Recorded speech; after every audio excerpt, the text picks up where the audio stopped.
Em que pé anda a história do Corinthians transmitindo seus jogos aqui no YouTube? E por que o clube está em alerta?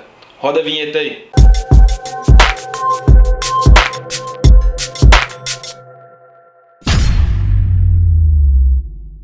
Saudações corintianas, fala fiel! Vocês que estão ligados aí nesse rolo todo da MP do Flamengo, né, da treta com a Globo, onde que o Corinthians entra nessa? Por isso que a gente está gravando esse vídeo. Pois é, né, o Flamengo transmitiu o jogo dessa quarta-feira contra o Macaé pelo Campeonato Carioca aqui no YouTube. A Globo já anunciou no dia seguinte que vai cancelar então o seu contrato com o Campeonato Carioca, no sentido de não transmitir mais jogos do Campeonato Carioca. Ficou meio que um contra-ataque da Globo. E onde fica o Campeonato Paulista, Campeonato Brasileiro e o próprio Corinthians? O Corinthians tem contrato com a Globo, né? Assim como o Flamengo tinha, que o Flamengo desrespeitou esse contrato. Inclusive isso pode dar um problemão ainda aí a médio prazo. Mas o Corinthians tem contrato com a Globo, dois contratos. Contrato do Brasileirão e contrato do Paulistão. No Paulistão, o contrato vigente vai até 2022. No Brasileirão, vai até 2024. O Corinthians hoje não dá qualquer sinal de que romperia esses contratos com a Globo. Então, num primeiro momento, se o Corinthians for embarcar nessa aventura flamenguista aí de independência, de romper com a Globo, não seria para agora, seria para daqui a uns anos. E se embarcar mesmo nessa aventura, existe, claro, a parte positiva da independência, de você poder negociar o contrato que você quiser, com quem você quiser para a transmissão dos seus jogos, mas também tem uma contrapartida, na verdade várias. E é por isso que o clube está em alerta e é por isso que a gente está gravando esse vídeo aqui para esclarecer essa situação para vocês, torcedores, para a gente, torcedor do Corinthians. Hoje, o Corinthians ganha no seu principal contrato, que é o do Brasileirão, quase 200 milhões por ano, ou seja, quase 200 milhões em 38 jogos. Né? Isso dá aproximadamente 5 milhões por jogo, 5 milhões de reais.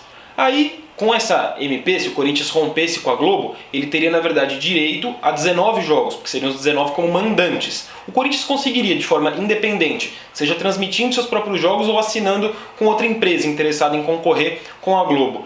Esse mesmo valor de 200 milhões, aí seria na verdade 9, 10 milhões por jogo, porque a gente está cortando pela metade o número de jogos. O Corinthians teria condições de fazer 10 milhões num Corinthians e Atlético Goianiense, por exemplo? Fica a reflexão. O mesmo vale para o Campeonato Paulista. No Campeonato Paulista, esse valor é menor, a gente não está falando de 200 milhões, está falando de um contrato de 21 milhões de reais, com garantia de pelo menos 12 jogos, que são os jogos da primeira fase do Campeonato Paulista. Isso dá aproximadamente 2 milhões de reais por jogo. E aí vale a mesma reflexão. O Corinthians conseguiria sozinho monetizar 2 milhões de reais num Corinthians e Oeste, num Corinthians e Ituano?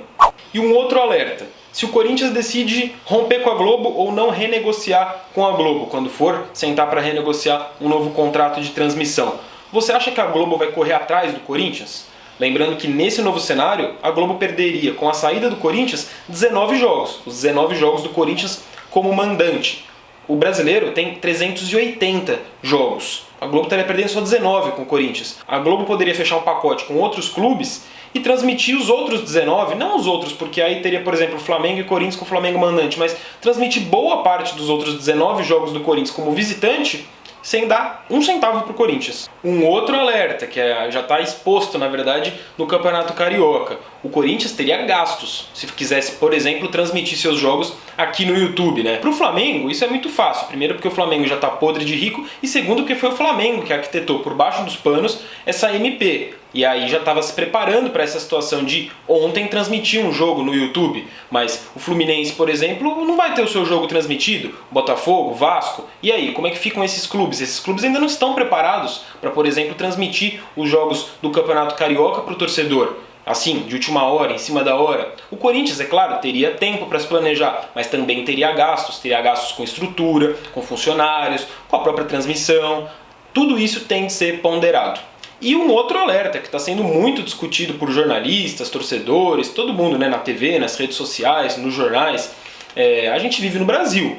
A maioria da população brasileira, mais de 50% da população brasileira, não tem acesso à internet. Então um jogo do Corinthians transmitido exclusivamente no YouTube. E essa gigante parcela de milhões de corintianos que não têm acesso à internet. Como eles assistiriam ao jogo do Corinthians? Eles não assistiriam, né? Enfim, só alguns pontos aí pra gente ponderar, né? Porque existe a guerra entre Flamengo e Globo e existe o Corinthians no meio dessa guerra. De que lado o Corinthians fica? Qual é a sua opinião, torcedor? O Corinthians deveria chutar o pau da barraca igual fez o Flamengo e já romper com a Globo agora? Deveria, quando acabar os contratos de Paulistão e de Brasileirão, renegociar com outras empresas? Deveria renegociar com a própria Globo? Qual a sua opinião? Deixa aí nos comentários que a gente tá doido aqui para entender, porque é um assunto muito polêmico, certo? Também se inscreve no canal, clica no sininho, assista os nossos outros vídeos e deixa um joinha aí nesse vídeo, porque o Corinthians não tem nada a ver com o Flamengo, com a Globo nesse sentido, né? Então deixa aí que o Corinthians não tem culpa dessa treta nenhuma, você deixando seu joinha, você fortalece aqui o canal, certo? Falou, vai Corinthians, até o próximo!